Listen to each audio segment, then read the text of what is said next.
how many viewers do we have? Currently 14, 15. 8 YouTube viewers. 9. We have 176 members on the HOA BOD site. Great.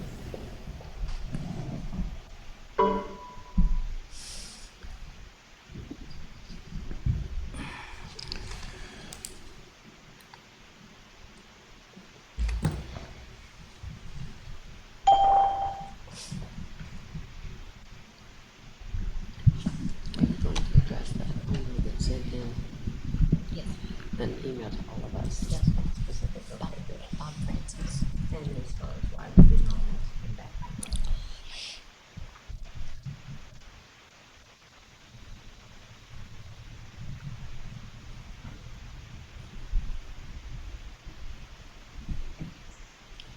Silence is killing me. David, do you have population? Have what? Population? Ooh, no, I don't. I didn't get that from Brittany this morning. Get it real quick. I will, yeah. You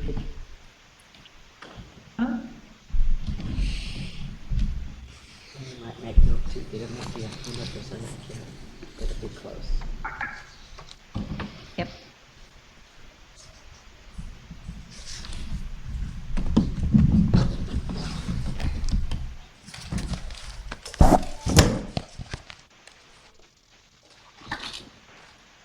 Hey, will you send me the count of how many residents are in the park right now? And also that list you made of renters and who's coming and going? Just a count of the residents, or you can send me the list, the updated list.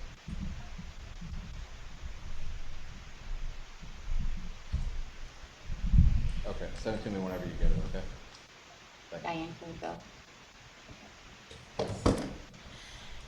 Good morning, all residents and owners out there in TV land. We're so glad you're joining us, and may we go ahead and call this meeting to order, and we'll start off with our Pledge of Allegiance.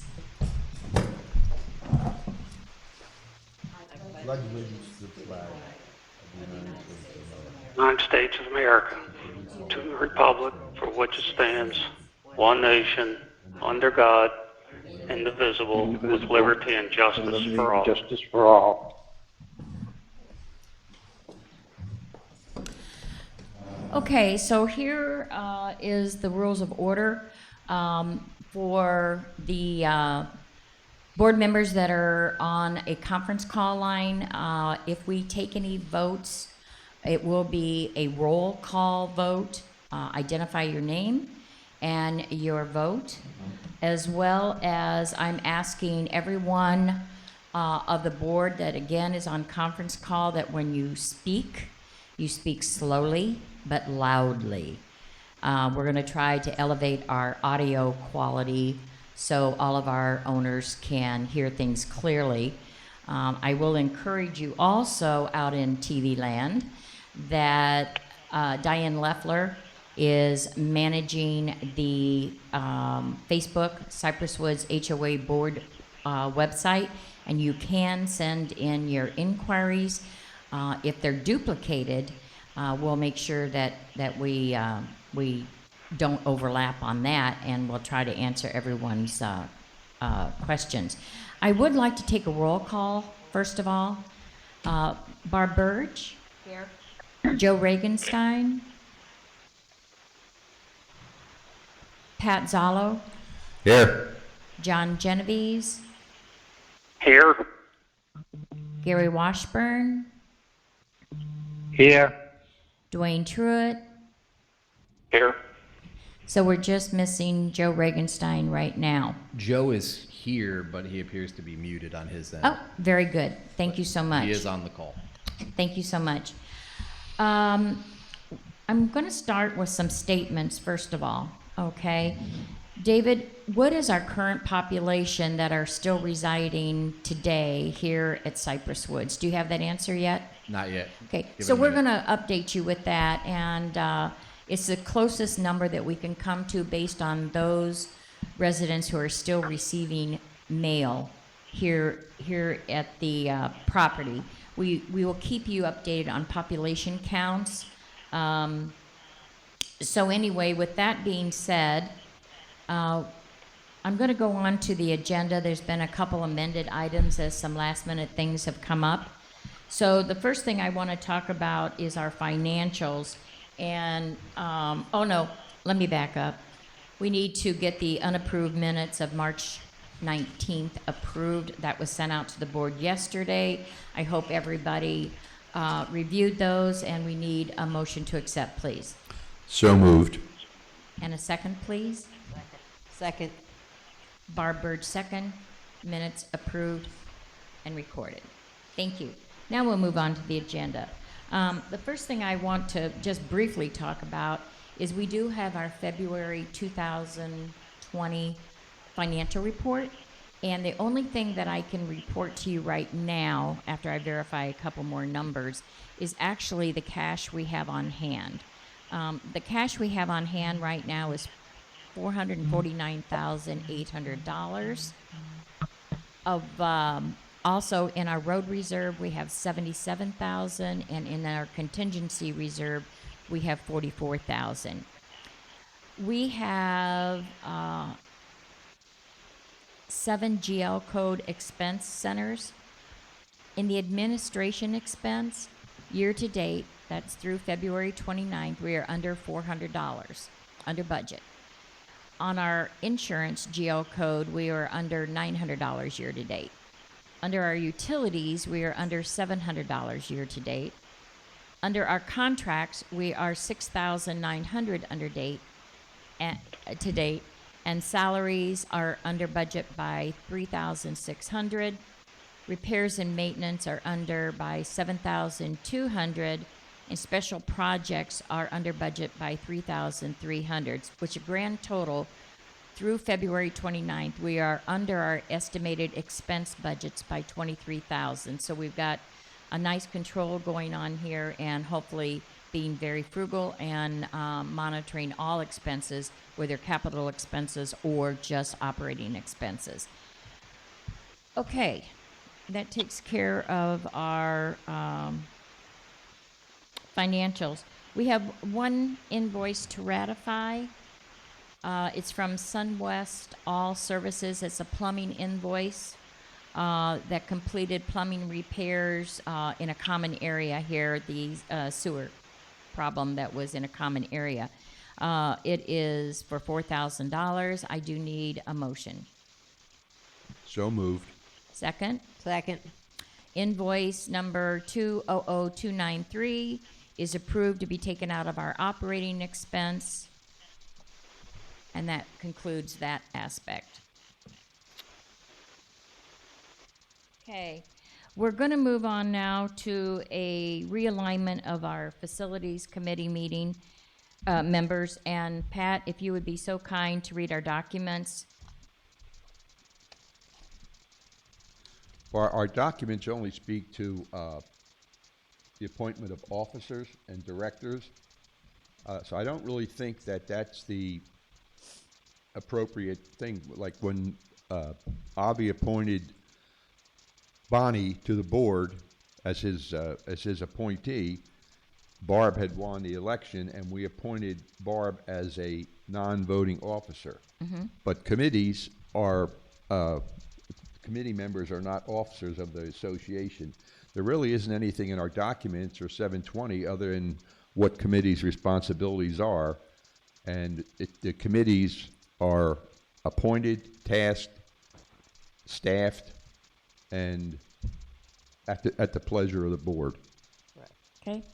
So in conferring with our legal advice and attorney, Mr. Chris Thornton, the board has the complete power to appoint members and to recall members. And with that being said, I do hereby use the stated authority to recall a facility member.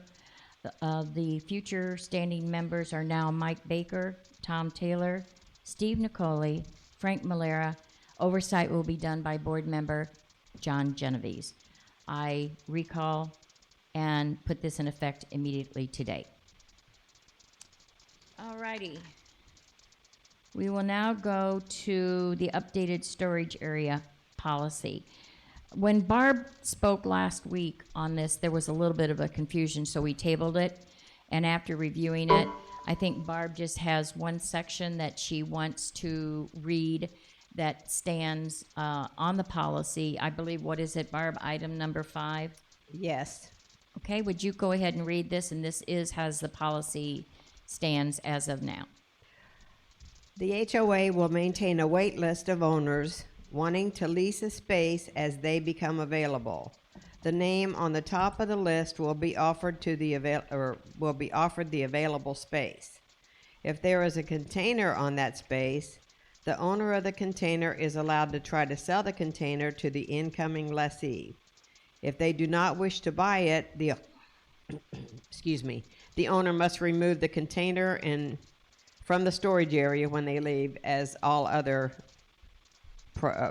property of theirs when they leave. Excellent. So I think this will be posted on the portal of First Services, the resident portal on First Services, and make sure that it is the most current with a date on the bottom too. I noticed that we're missing an update on this. And I think we should e-blast it to the owners as well. What's your thoughts on that? I agree, Deb, but I would specifically email it to the owners that currently lease, and also the wait list people. Make sure they get a specific email about it. Good, because they're impacted the most. Correct. Okay, so people who are participate in the storage program, please look on the portal, and also an e-blast directed to you on how this is handled. Could I add one more thing, Okay. Deb, as far as for talking purpose? Right. This is not new. It's something that the board agreed to. I forget the exact date, 2018, I believe it was. So it's just in writing. Excellent. Okay. Can I add something as well? Please identify. Oh, I'm sorry, this is John. Genovese? Yes. Okay. John Genovese. Sorry.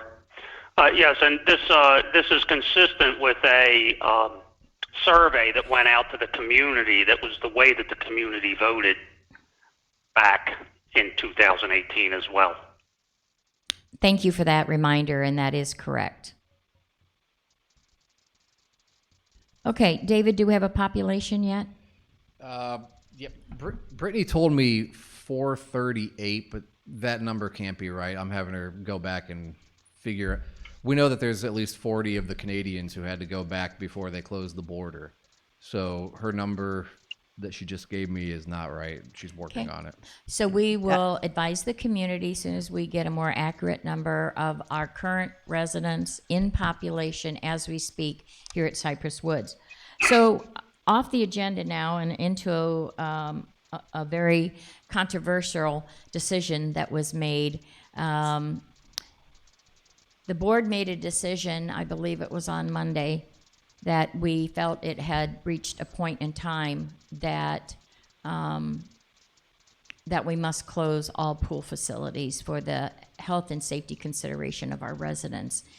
There have been, a good number, maybe 25, 30 concerns from active pool participants on this decision. So what I've decided to do, okay, I want to reopen this, but I want to do it publicly in this forum that we're using today, because I would like for everyone to understand the information that the board gathers from the CDC, from the WHO, from sister communities who have closed pools, and to our First Services webinar that we all attended yesterday, that we come to decisions after we do our investigation, and they won't always be public or won't be endorsed by all residents. But with that being said, I felt it was a fair way to reopen the discussion, and we actually even I'm sorry, there's a fly going around me. We actually, as a, we're going to offer an option for the board to consider. And what I'd like to do is read what the option is and then have an open board discussion on the pros and cons. And I encourage any of the listening audience that if you have a question, you'll send it via your Facebook ability. So if you will bear with me, I would like to read the proposal that I would like the board to discuss following this.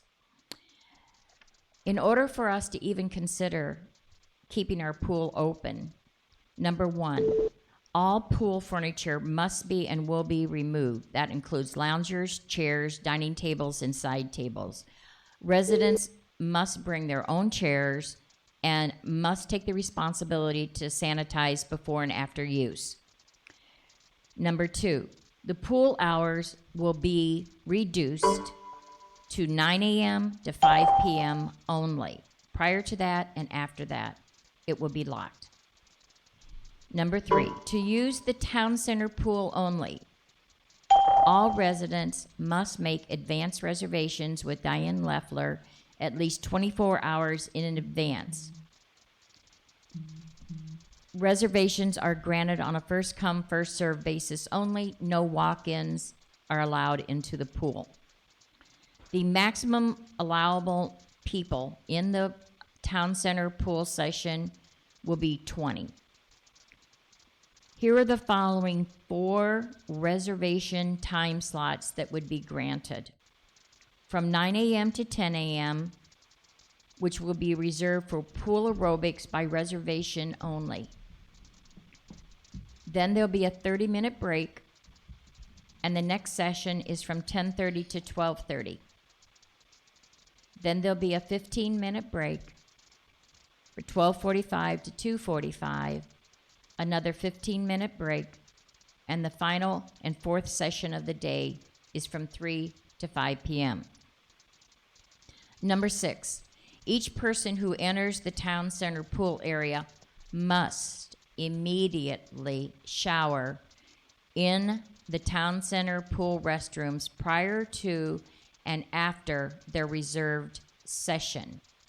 Now, the public shower tower has been ordered, and it is not located on the deck right now, the pool deck, but the town center pool restrooms are open, and there are shower facilities in there. Number 7, all users must maintain a minimum of 6-foot social distancing while in the pool or sunbathing, no matter what the age. 8, housekeeping, teaming up with our maintenance and possibly our male staff, would use the 15-minute breaks between the next pool sessions to sanitize bathrooms, gates, all handles, and if needed, refill spray bottles and paper towels.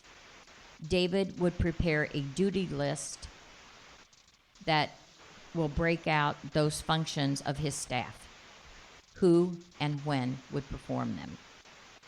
Number 9, David will stagger his staff schedules to accommodate the 5 15-minute breaks between each session cleaning times, which would be 8:45, 10 a.m., 12:30, 2:45, and 5 p.m.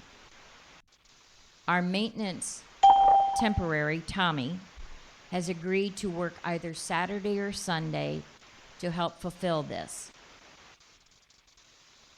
Possibly with her agreement to do so, Diane may fill in on the sanitation as well. 10, all pool gates will be locked by the late shift housekeeper or maintenance at 5 p.m. and reopen the next day at 8:45 a.m. for another cleaning and prepping for the first session of the day. Please understand that even if one person does not follow these guidelines, the entire pool will be shut down and not opened again until further notice. The responsibility is 100% on each swimmer or sunbather to adhere to this process. We have thought and thought on how to make this work. Now, I would like to open this up for board discussion. And please identify who you are, speak loudly and slowly, one at a time. I'll call if you ask to take the floor. Gary. Gary Washburn, you have the floor. I'm trying to understand why it's so essential for... Can you hear me? You cut out. Continue. I'm trying to understand why it's so essential for individuals to go to the pool under the conditions that exist right now. No one wants to stay home all the time, but I'm sure there is just as many practicing social distancing as there are going to the pool. The chance of getting exposed and passing on to their other contacts. This board thinks 100% of the people are going to follow these rules. They're dreaming. Because if that was the case, we would have 100% of the people in this park following the rules of social distancing suggested by the CDC and other world-renowned organizations to stay home, except for essential requirements. Closing this pool is not a popular choice, nor was closing the town center or work center. But if we have any chance of flattening the curve, this epidemic, I feel these are the choices we have to make. Thank you. I can open it up. Anyone else? I do have a caller, and can I hold the board's decision until, can I hold off all of the Facebook comments until the board each gets to speak? Thank you. Okay, who would like to speak next? If nobody else does, I would. This is John Genovese. John, you have the floor. Thank you. I was at the pool the other day, and folks mentioned that, showering and the chlorine in the water kills the virus.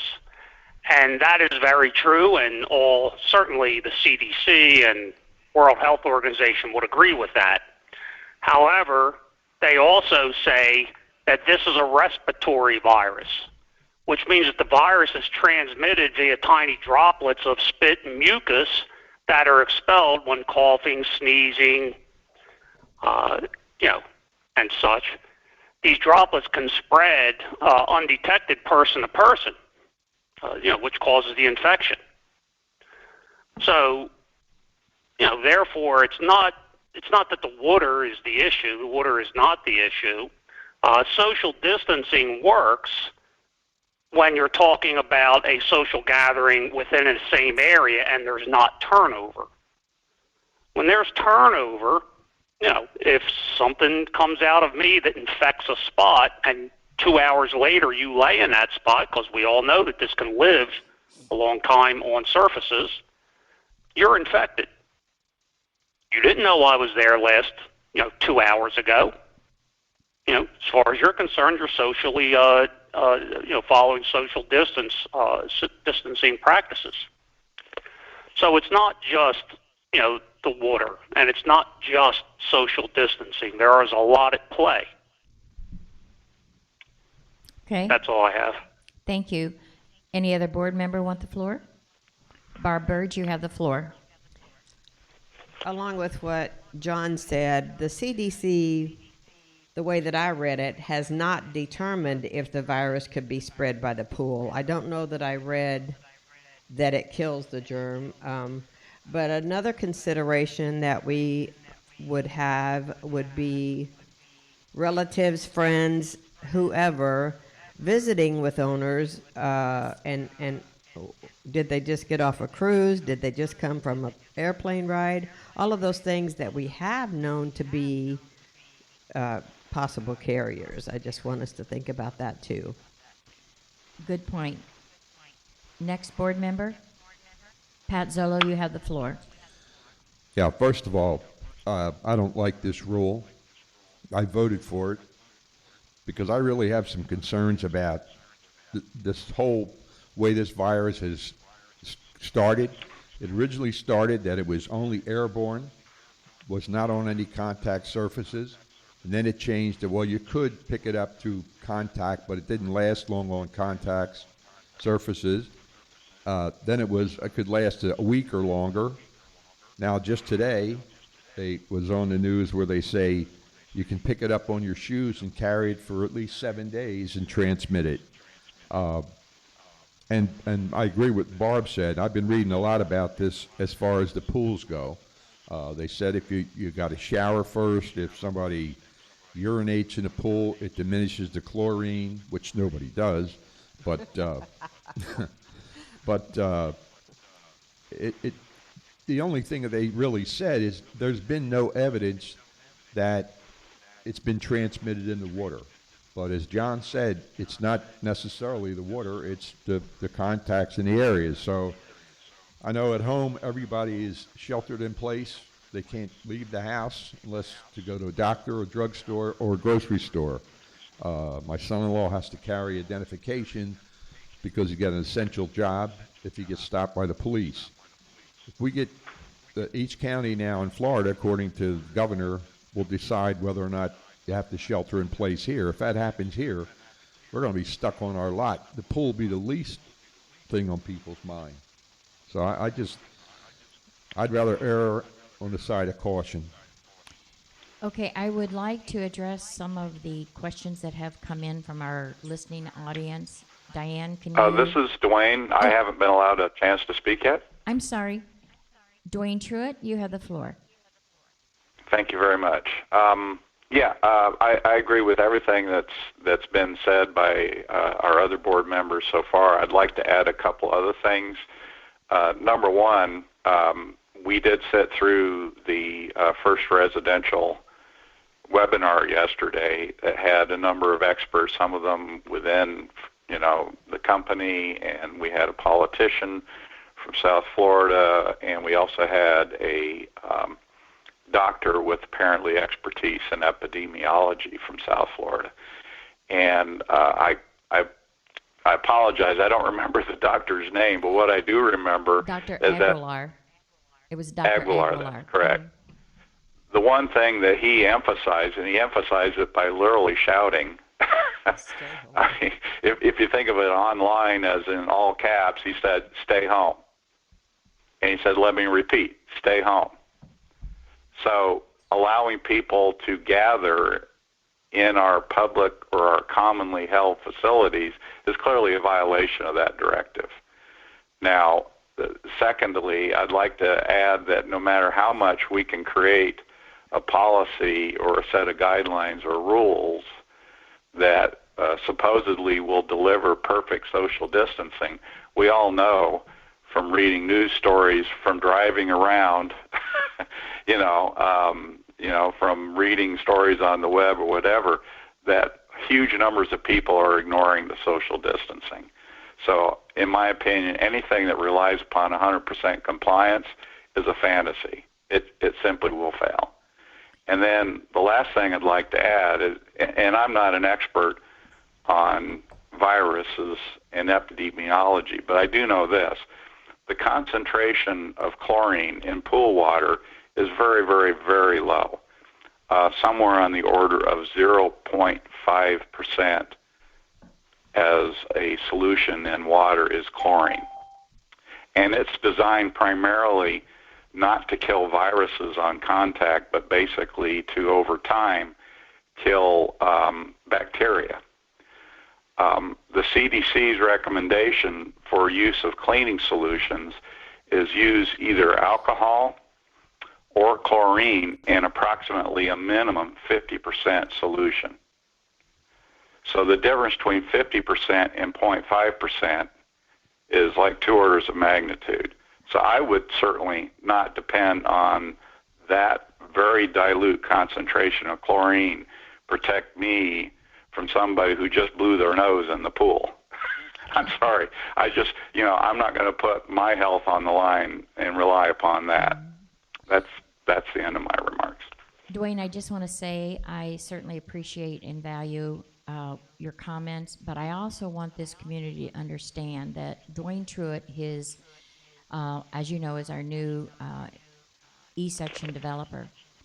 He has quite a pedigree, folks, including hydrogeology, engineering, etc. He has some insight and some knowledge right here in our community that I think we all need to value and listen to as well. Now, I am going to open this up. Diane has questions coming in from the community.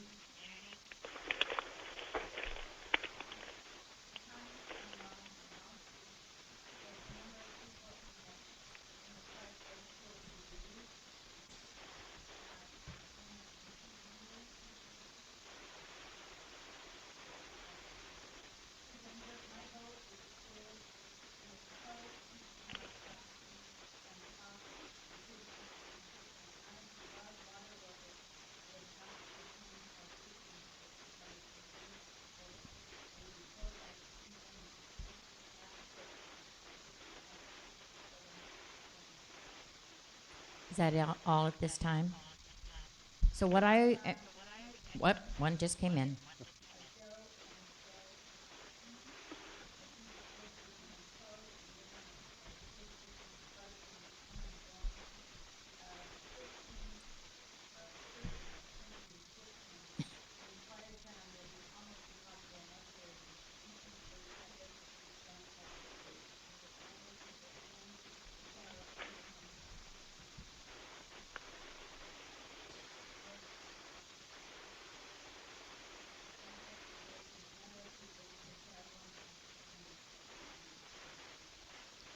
I'm going to close the discussion now. So, board by roll call, I'm going to ask for you, once I call your name, to simply say open or closed. That way we clearly understand what we're voting on. Barb Burge, Closed. Joe Regenstein,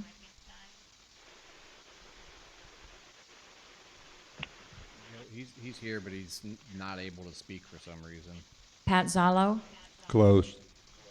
John Genovese, Closed. Gary Washburn, Closed. Dwayne, Closed.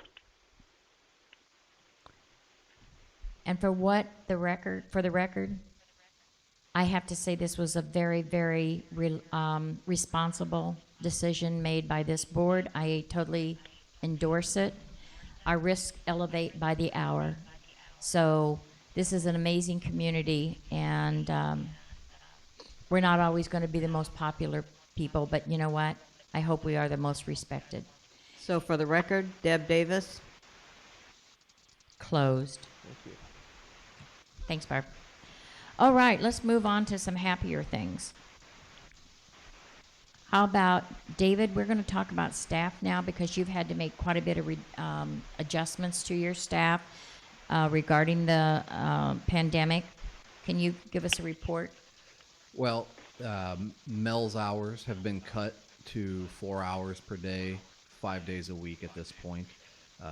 Most of what she's doing is sanitizing, and then in between her sanitizing is mostly the laundry room, since it's our last sort of facility open. Mopping floors and trying to catch up on this closed building. That way, everything is clean and sanitary for when it opens back up. We've stopped Saturday mail, or it'll be stopped this Saturday. So we'll be 5 days a week for Angela. But her hours are about 4 hours a day at this point. Chris and Tommy are still working full-time, catching up on work orders and things. Brittany is still full-time in the office with me, and I'm here 5 days a week as well. So really the only changes are Angela's down to 5 days a week, and Mel is cut in half at the moment. And understandably. Yes. Did you announce about Diane? You want to announce about Diane too? What are you doing, Diane? And Diane is cut as well. Thank you, ma'am. Okay, let's go down to our maintenance segment now. David, would you like to present to the board and the community what some of your identified summer projects are? And we will also need an update, if you can do it with the manpower we currently have, if you're going to need assistance on anything.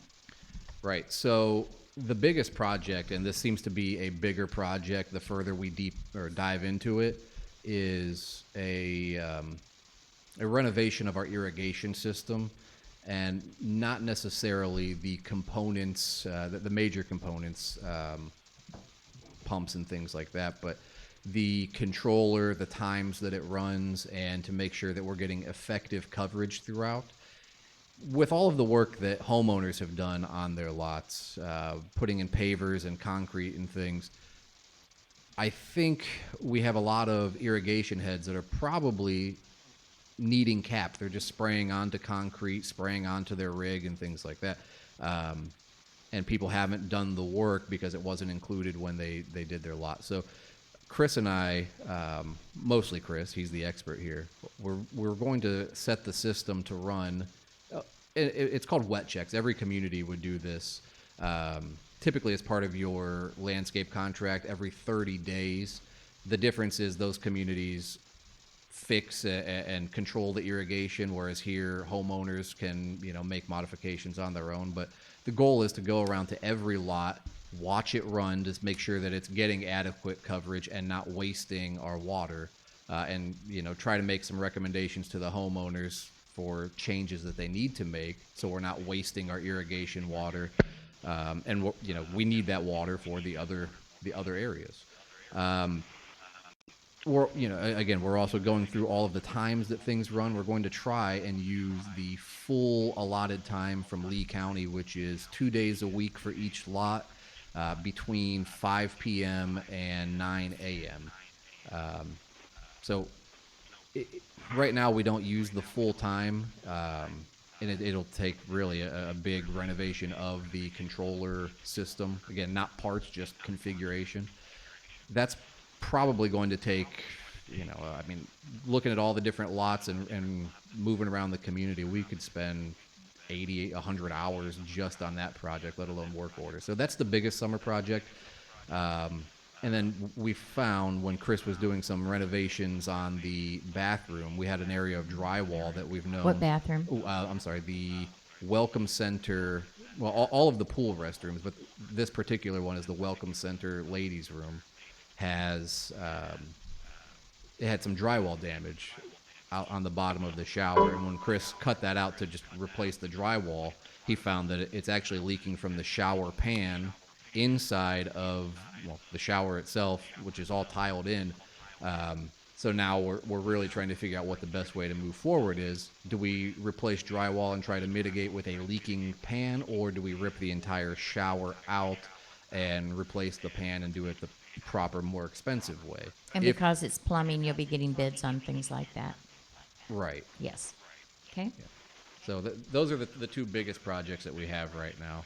I just want to encourage you, which I think we've talked about, but I want the community to know that looking at all the restrooms, whether it's at the town center or Welcome Center, we want to do something that I call fluff and buff. I love your, by the way, wet check. Fluff and buff, and that is to look at the paint and to look at the decorations and make sure we're going to be implementing from some 5-star standard recommendations from that committee. Simple, inexpensive, but it can add a lot of appeal is the word. So Chris and I think, would be handling more of the mechanical Right. side of that, just making sure, we don't have leaks and everything is operating. And then the 5-star committee, they can make decoration recommendations if they want paint or further renovations. But, this place, it has old plumbing, old fixtures. A lot of that can be changed pretty inexpensively. All of our drains under toilets and urinals and sinks are corroded. That's pretty inexpensive to just change out a couple pipes and things. So we're Perfect. We're going to be doing those things that will make, sort of a baseline impact, and then let the committee tell us how much further we should be going. And then obviously with board approval, get into those. Okay, I think This is John Genovese. John Genovese, you have the floor. David, does everything that you're talking about require a plumber, or are these things that Chris and you or we can do? At this point, there's nothing that requires a plumber, but we don't know, depending on how deep we have to get into this shower pan, we would need a plumber for that. A plumber isn't required for changing external fixtures, you know, if we're not going into the walls and changing, I guess, structural plumbing that's inside of the walls, but we can change faucets, drains, that sort of thing, without a plumbing license. Thank you. Deb, Barb Burge has the floor. this is a question for you, Deb. I hear you talk about the 5-Star Committee several times. The community asked me about the 5-Star Committee. I don't really have answers for them. Can you please explain how that process is going to work, how the funds necessary for projects are going to work? Is it going to go through the board? Is it going to be talked about before we do take action? Please explain that. No problem. We documented how board-approved committees are going to operate, their authority level, and the organization of them. That's a document that we have. They're going to follow exactly those same guidelines. So what this committee of 5, with Diane Leffler's oversight of one project right now, which is the town center lobby fluff and buff, and the hallway and the 2 bathrooms inside the town center. What we're doing is they're getting together their visions based on functionality and appeal. They will present to the board, like all the other committees do, a proposed amount of money that would need to be added, approved to accomplish this fluff and buff. And the board will discuss it. They will have pictures to show you of items that they're recommending to switch out the dated furniture. The board will discuss and approve, and they will move forward with it. So they will have minutes. I'm the oversight of the activities committee, and I am the oversight for Diane right now regarding those activities. So it'll follow the same procedure that the other committees follow. Thanks. And can I have one more question? And it's to David. Please do. You talked about the irrigation and what's going to happen, David, and not too long ago, we discussed the length of time that our water, we irrigate twice a week on every lot in this place, and we discussed the amount of time that the water is turned on, and found out from Chris that Tina backed it down to like 13 minutes a lot twice a week, which everybody knows that's not enough. I actually timed mine last night when it came on. It ran 12 minutes. When are we going to bring that water up to 15 to 20 minutes at a dry time now that we need it now? Well, we're working on that now. It's a spreadsheet that has to be changed individually with 500 zones, but that's Chris and I are trying to get that done this week. What we're doing is looking at all the zones that have to run, how many can we run at a time and keep our pump running. So we may be able to increase an extra zone, which will give us even more watering time throughout the night. But the goal is to get at least 20 minutes per session twice a week. And that's in the works, but it's a complete, we have to start from scratch on our list. The only thing that we'll have is the decoder addresses, but we have to go in there and manually insert times because of the type of program we have, manually insert times for every single zone, and we just have to make sure that nothing overlaps and that those zones, if they include common areas, which are bigger zones, if we're not using too much water at a time. What's your time frame for that? We may be able to have that running by tomorrow. Okay, I'm good with that. At least some of that may be changed by tomorrow, with the rest to follow next week. But we have to do every day individually, and every zone individually. So it's Well, a big from project. talking to Chris about it, it's not something that's going to take 2 or 3 weeks because it didn't take them very much time to switch it back to 13, which is really 12. Yeah, it actually does take the time to do it right. It's not going to take weeks. I mean, it's a couple hours to go through each list, and we can only run that 4 days a week according to Lee County's irrigation requirements. So we have four days to change. That's it, and it'll be done. Thank you. Well, I want to recognize David and Chris for putting this really, really priority issue out there and getting it remedied and staying on top of it. And it's going to take some thinking, some technology input and data input, and I understand that. So thank you for prioritizing this, and the community thanks you very much for getting on this. I think, Diane, you have some participant questions? From Pam Moran. Can you explain why fountains are turned off? Water was low when we arrived in October and fountains weren't working. I think I can handle that, and David, if you want to piggyback on. Pam, the first thing when water levels drop that we do here is we do the simplest things first. And we turn off the fountains because the amount of water evaporation is huge. And so we start with that before we go into step 2 and 3 to start to refill the lake levels that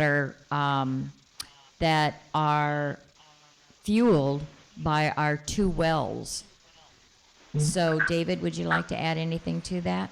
Right. We don't shut off the fountains until it's necessary. You know, our lakes can be low, and aesthetically it may be an issue, but there's no danger to the health of the lake.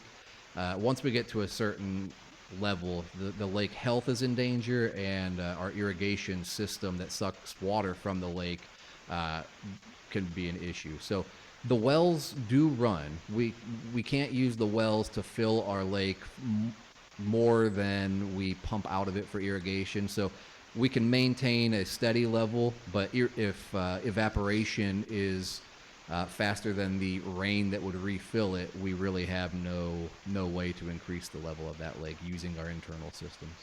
And one more thing, those fountains are not functional to support the health of the lake. The fountains are there purely for the aesthetic look. And it boils down to choosing if you want something that looks pretty or do you want our vegetation to live. And that's the decision that our property manager and staff make. Diane, you have another question?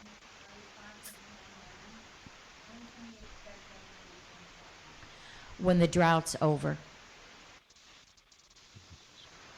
Okay, moving on down the agenda now. I have in my hands, and I have not shared this with the board yet, but they will be shared.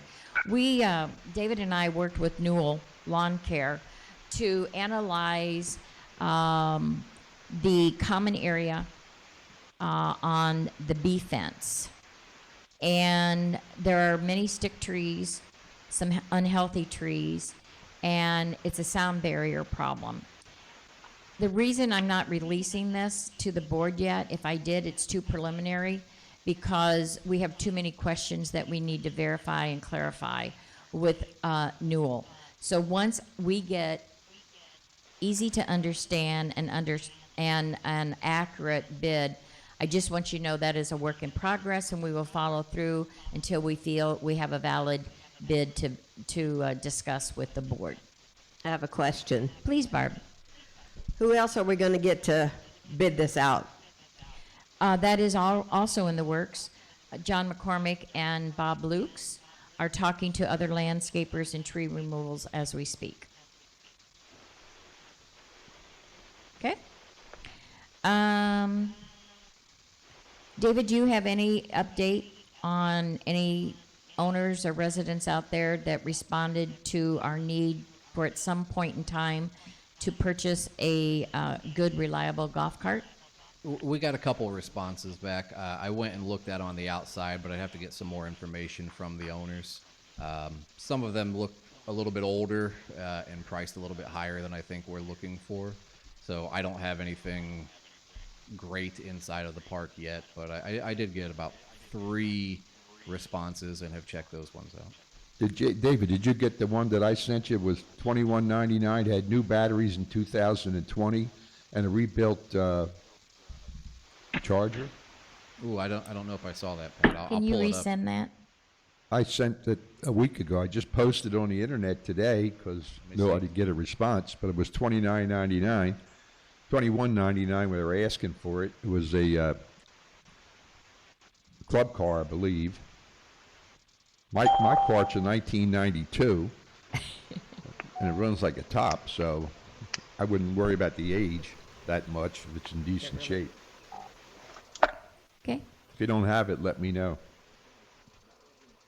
Well, with the demand that's being put on this board and the constant communication we have between each other and the community, it's easy to lose an email, but I'm sure he'll get on it right now. And thank you for bringing that up, by the way, Pat. All right. Quickly, Dave, we are going to change a procedure that is going to improve the quality and maintain healthy pool equipment. Would you like to elaborate on that with Chris and Mr. Cossack?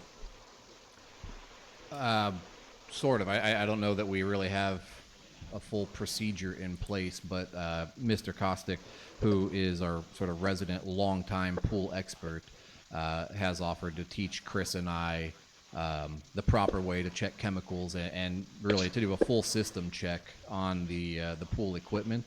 Right now we have our pool company doing it 3 days a week as per their contract, and Chris and I, once we learn the proper technique from an actual expert, will be doing it the other days a week that the pool company is not here. And again, he's showing us more than just how to check the chemicals. He's sort of showing us a full system, health check, basically. So Chris and I will be able to identify problems, and I think the real benefit is being able to communicate with whatever pool vendor it is if we have an issue. We're not taking their word for it that, it's either right or wrong, that we have a little bit more knowledge to say, hold on, I don't think that's the case, and, really be able to back up. So Chris and I will be meeting with Gene. We'll set it up, spend a day or two with him, and learn some new information. David, this is excellent. This is unprecedented that we will have readings multiple times during every day instead of just Monday, Wednesday, Friday when the pool company comes out and takes readings. And these will be documented and available for review by the health department, correct? Yes. Okay. Again, thank you for that. Diane, I believe that you have a proposal that you would like to make to the board regarding our table and chair storage closet that we have in the great room of the town center, correct? And you can have the floor now if you'd like. Currently, we put the round tables in the chair closet, and they're on metal frames with wheels. It's very dangerous.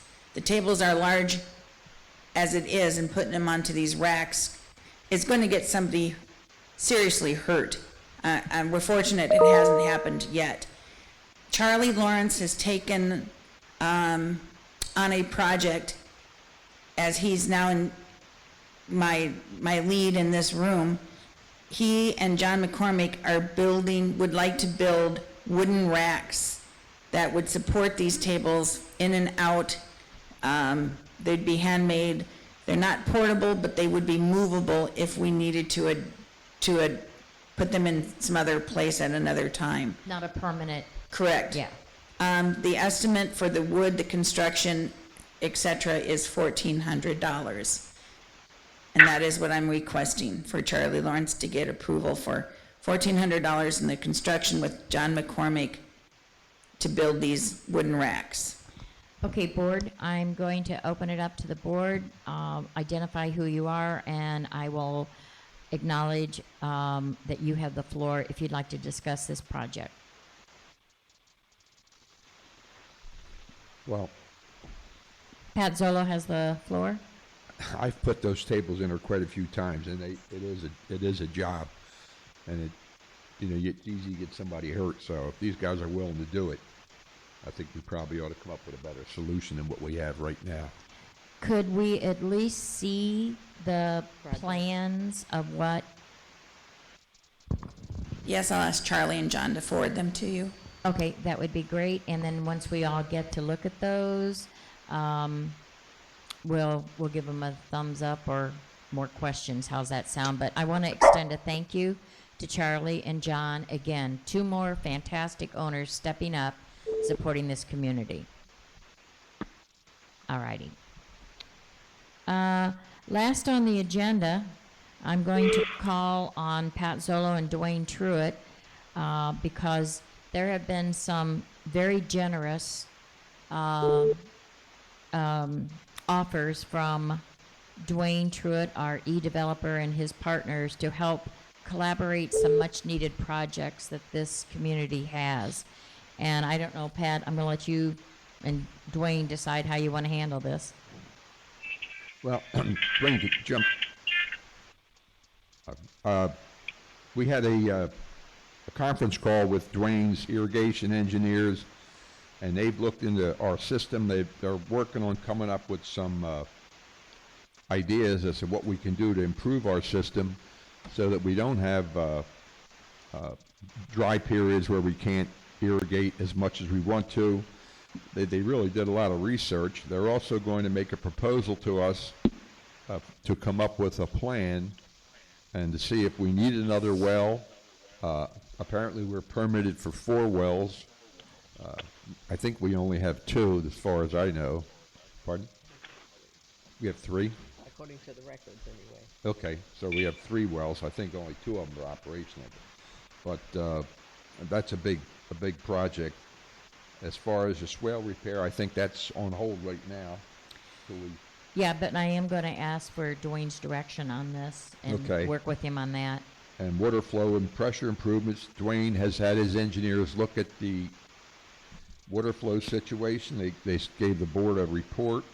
There's some questions about the backflow preventer, sizing, if it's working properly, and then whose responsibility. It's a little football going back and forth between the water company and the HOA right now.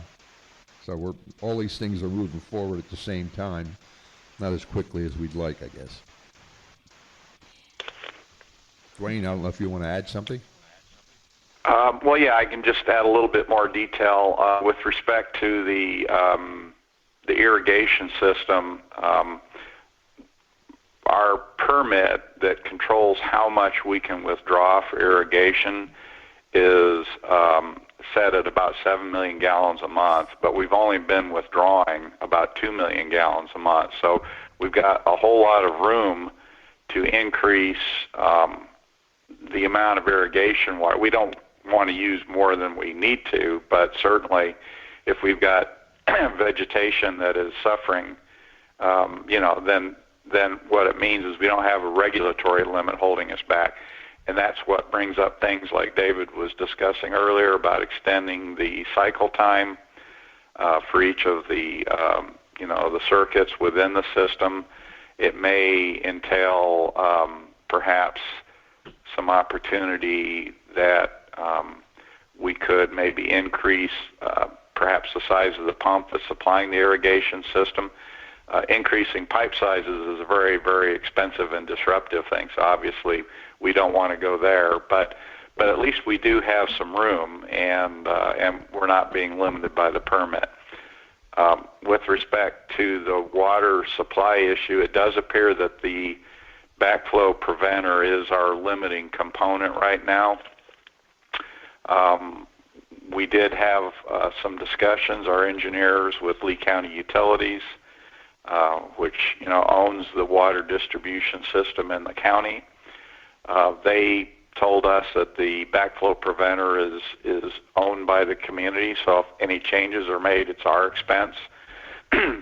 We've looked at what the effect would be of going to a larger size. It appears right now that we have an 8-inch backflow preventer, And if we were to upsize that to a 10-inch, basically just pull it out and stick a larger unit in, that would probably go a long ways towards helping us reduce the water pressure issue.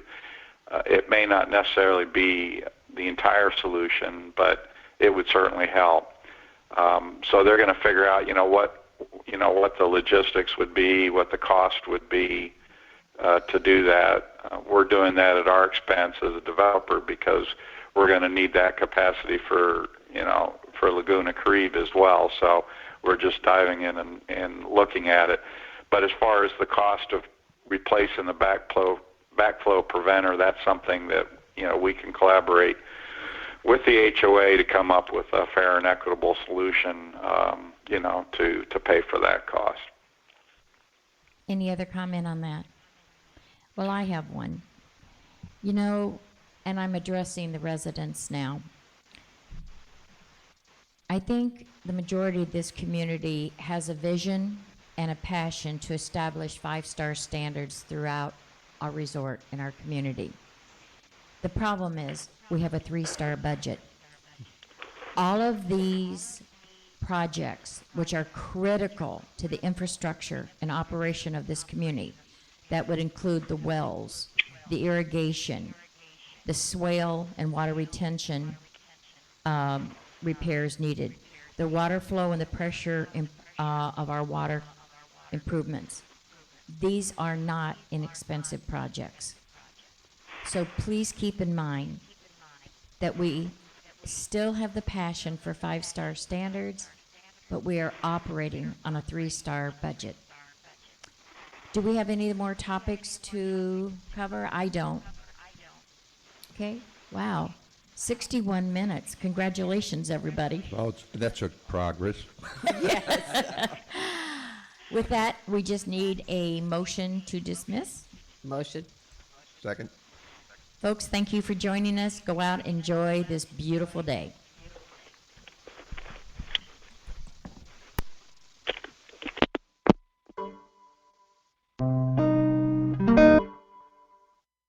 Goodbye.